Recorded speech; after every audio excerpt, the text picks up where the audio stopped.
நண்பர்களே, அனைவருக்கும் இனி காலை வணக்கம். இன்றைக்கி நம்மளுடைய காலை உணவு பார்த்திங்கன்னா கொய்யாப்பழம் வச்சுருக்கோம். இது வந்து சௌச்சோ கட் பண்ணி அப்படியே பச்சையாக தான் வச்சுருக்கோம். கொஞ்சோண்டு பெப்பர் போட்டிருக்கோம். வழக்கமாக இந்த மாதிரி பச்சை காய் நிறையா சாப்பிட்றோம். அதில் வந்து இது ஒரு காய் சௌச்சோ நல்லா சாப்பிடலாம். நீங்கள் வந்து வெள்ளரிக்காய் சாப்பிட்ற மாதிரியே இருக்கும், வெள்ளரிக்காய் கொய்யாக்காய் சாப்பிட்ற மாதிரி இருக்கும். கொஞ்சம் லைட்டாக ஒரு துவர்ப்பு இருக்கலாம், இருந்தாலும் பெப்பர்லாம் போட்டிங்கன்னா பெருசாக தெரியாது.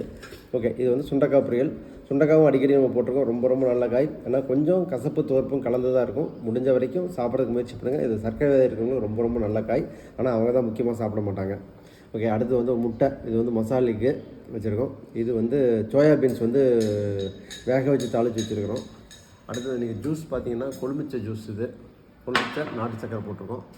அப்புறம் இது வந்து இன்றைக்கி வந்து அவுள் தாளித்தது தான். அவுள் தாளித்தது வழக்கமாக காரம் தான் வைப்போம். இன்றைக்கி வந்து சித்ரா ஸ்பெஷல் வந்து கொஞ்சம் இனிப்பும் போட்டு வச்சுருக்கு. நாட்டு சக்கரை போட்டு, நாட்டு சக்கரையும் தேங்காயும் போட்டு வச்சுருக்கு. நம்ம நண்பர் நாகப்பண்ணன் வந்தார். ஆக்சுவலாக ஃபுட்டு டெய்லி வாங்குறதுக்காக வந்தவருக்கு அவருக்கு கொஞ்சம் இனிப்பு அவள் கொடுத்தாச்சு. ஸோ அதனால் காலையில் வந்து கண்டிப்பாக அவருக்கு சுகர் ஸ்பைக் இருக்கும். அதனால் அதை பேலன்ஸ் பண்ணுறதுக்காக இந்த உணவுலாம் இருக்குது. இதெல்லாம் சாப்பிட்டிங்கன்னா அது பேலன்ஸ் ஆகிக்கும்.